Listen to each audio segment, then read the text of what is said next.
नमस्कार दोस्तों।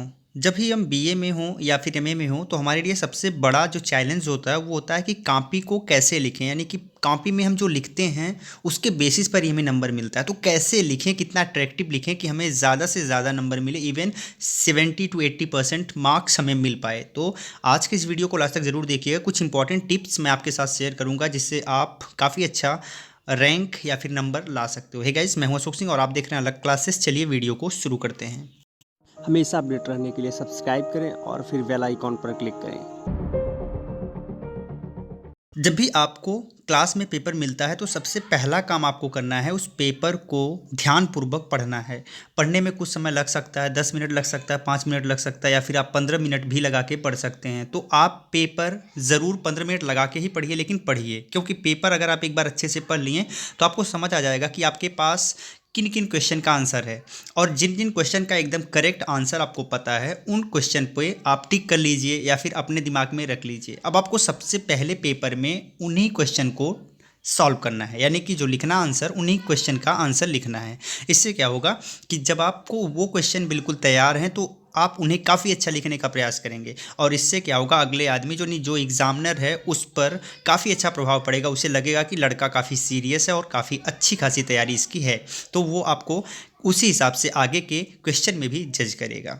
तो पहला, पेपर को ध्यानपूर्वक पढ़ना है। दूसरा है कि पेपर का पैटर्न कैसा है। अब पेपर का पैटर्न जो है वहाँ पर नोट्स होता है, उसमें दिया होता है। जैसे कि आजकल बहुत सारे यूनिवर्सिटीज़ में जो क्वेश्चन पेपर आ रहे हैं उसमें अति लघुत्तरीय प्रश्न आपको मिल जाएंगे, कहीं कहीं बहुविकल्पीय प्रश्न भी मिल जाते हैं। वैसे ज़्यादातर अति लघुत्तरीय प्रश्न मिलते हैं जो कि 50 शब्दों में लिखना होता है। उसके बाद लघुत्तरीय मिलते हैं जो कि लगभग 150 से 200 शब्दों में लिखना होता है। जबकि लास्ट विस्तृत उत्तरीय प्रश्न है जिसमें लगभग 500 शब्दों को आपको लिखना होता है। ये काफ़ी चैलेंजिंग होता है क्योंकि आपके पास वर्ड लिमिट होती है। अब आपको एक चीज़ ध्यान रखना है, वर्ड लिमिट आप क्रॉस भी कर सकते हैं, वर्ड लिमिट से आप कम भी लिख सकते हैं। कोई ज़रूरी नहीं है कि आप पहले लिखें उसके बाद काउंट करें कि आपने कितने वर्ड्स लिखे हैं। ये एक आंकड़ा दिया होता है, इसी के इर्द गिर्द आपको लिखना है। यहाँ पर मैं आपको सजेशन देना चाहूँगा कि अगर 500 लिखना है तो आप 450 ही लिखने का प्रयास करिए, क्योंकि 450 अगर आप लिखेंगे तो इस क्वेश्चन का पूरा नंबर तो आपको मिल ही जाएगा। उस 50 शब्द से कोई ज़्यादा फर्क नहीं पड़ेगा, क्योंकि एग्जामिनर कैलकुलेट नहीं करेगा। दूसरी बात यह है कि उस 50 शब्द लिखने के जो टाइम होते हैं उन टाइम में आप किसी और शब्द को भी सॉल्व कर पाएंगे, किसी और क्वेश्चन को आप सॉल्व कर पाएंगे। ठीक है, तो इसलिए आप वर्ड लिमिट को लेकर बहुत ज़्यादा परेशान न रहें, बहुत ज़्यादा लिखने का प्रयास न करें, जो भी लिखें ठोस लिखें। तीसरी बात आती है कि हम पेपर लिखें कैसे। अब जो अति लघुत्तरीय प्रश्न आते हैं उसमें आपको टू द पॉइंट लिखना है, यानी जो आपसे पूछा जा रहा है बिल्कुल वही लिखना है, उसमें किसी प्रकार की भूमिका की आवश्यकता नहीं है।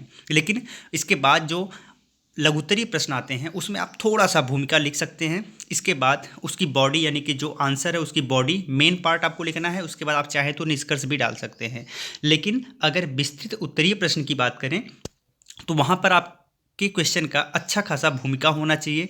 इसके बाद अगर किसी परिभाषा की आवश्यकता है, कोई एग्जाम्पल देना है, या फिर किसी आपका जैसा भी पेपर हो, सपोज़ करिए कि आपका पेपर जो है वो साइंस का है तो आप किसी वैज्ञानिक का नाम लिख सकते हैं। ठीक है, तो आप परिभाषा देंगे। इसके अलावा आपको जो क्वेश्चन में पूछा गया है उसका विश्लेषण करना है, अच्छे से विश्लेषण करना है। लास्ट में आपको निष्कर्ष देना है। तो ये 4 पॉइंट के बेसिस पर आप अपने क्वेश्चन का आंसर लिखेंगे। ठीक है, तो ये आपको काफ़ी ध्यान रखना है। ये विस्तृत उत्तरीय प्रश्न में अधिक आपको फोकस करना है, बाकी जो शार्ट आंसर है उसमें आपको ज़्यादा फोकस नहीं करना है।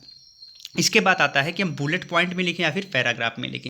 देखिए, यहाँ लिखना आपके ऊपर डिपेंड करता है। अगर आपको आंसर अच्छे से पता है, टू द पॉइंट पता है, तो आप बुलेट पॉइंट में लिख सकते हैं। यहाँ पर आप लिखेंगे तो एग्जामिनर को काफ़ी ज़्यादा सहज होगा आपके कॉपी को चेक करना। ठीक है, क्योंकि बुलेट पॉइंट में बिल्कुल चीज़ें क्लियर रहती हैं तो उसे दिक्कत नहीं होगी। लेकिन यहाँ पर अगर आपको आंसर बिल्कुल क्लियर नहीं है, मिला जुला कर आपको आंसर आ रहा है, तो आप पैराग्राफ में लिखें, ये ज़्यादा बेहतर होगा। इसमें क्या होगा कि पैराग्राफ में एग्जामिनर पूरा पैरा नहीं पढ़ेगा, तो यहाँ आपको थोड़ा सा फ़ायदा मिल जाएगा। अब आपको ये भी ध्यान रखना, बहुत बड़ा पैरा नहीं लिखना है, छोटा छोटा पैरा लिखना है। इतना पैरा हो कि पढ़ने में बहुत ज़्यादा बोरिंग महसूस ना हो, और साफ साफ लिखना है। ठीक है, दूर दूर आप लिखें, उसमें कोई दिक्कत नहीं है, आप दूर दूर लिखें, लेकिन साफ साफ दिखना चाहिए, जिससे एग्जामिनर जब आपका आकलन करे तो उसे प्रॉब्लम ना हो। अगर वो परेशान होगा तो आपको कम नंबर देगा। ठीक है, तो आप बुलेट में भी लिख सकते हैं या फिर पैराग्राफ में लिख सकते हैं, जिसमें आप सहज महसूस करें उसमें लिख सकते हैं, उससे कोई दिक्कत नहीं होने वाली। नेक्स्ट है कि कोई भी प्रश्न आपको छोड़ना नहीं है। ये गलती अधिकतर स्टूडेंट करते हैं। जब भी बात आती है वर्ड लिमिट की तो वो विस्तृत प्रश्न अगर 500 शब्दों में लिखना है तो वो 600 700 800 शब्दों में लिख देते हैं। इससे क्या होता है कि कॉपी की कमी पड़ जाती है। वैसे बी कॉपी अब मिलती नहीं है ज़्यादातर यूनिवर्सिटीज़ में, तो आपके पास एक कॉपी होती है जो भी 30-32 पेज की, उसी में आपको काम चलाना होता है। तो आप बहुत ज़्यादा बढ़ा चढ़ा कर न लिखें। कम लिखेंगे तो कोई दिक्कत नहीं। अगर 500 शब्द में लिखना है आप 450 में लिखिए, 200 लिखना है तो आप 160 170 लिखिए। उससे क्या होगा कि आपके पास थोड़ा सा समय बच जाएगा और क्वेश्चन को आप टच कर सकते हैं। अब अगर आपको कोई क्वेश्चन बिल्कुल नहीं आ रहा है तब भी आपने जो भी पढ़ा है उसके अनुसार कुछ अगर आपने अच्छा पढ़ा है तो कम से कम आप उससे रिलेटेड तो चीज़ें लिख सकते हैं। क्वेश्चन छूटना नहीं चाहिए। क्वेश्चन में कुछ भी लिखिए लेकिन कुछ आपके टॉपिक से जुड़ा हुआ ही हो, लेकिन छोड़िएगा नहीं, ठीक है। तो 100% क्वेश्चन आपको लिखना है, ये आपको सबसे ज़्यादा फोकस करना है। अब देखिए जो एग्जामिनर होता है ना वो आपको नंबर देना चाहता है, लेकिन ये डिपेंड आप पे करता है कि आप नंबर लेना चाहते हैं या फिर नहीं। अगर आपने कुछ लिखा है तो वो कुछ ना कुछ नंबर आपको ज़रूर देगा, लेकिन अगर आपने क्वेश्चन सॉल्व छोड़ दिया है तो उसके पास कोई विकल्प ही नहीं बचता कि वो आपको नंबर दे। तो उसके लिए उसे नंबर देने के लिए एक माध्यम आप ज़रूर बनाइए, ठीक है। तो ये आपको ध्यान रखना है। नेक्स्ट है शब्द सीमा को ध्यान रखें।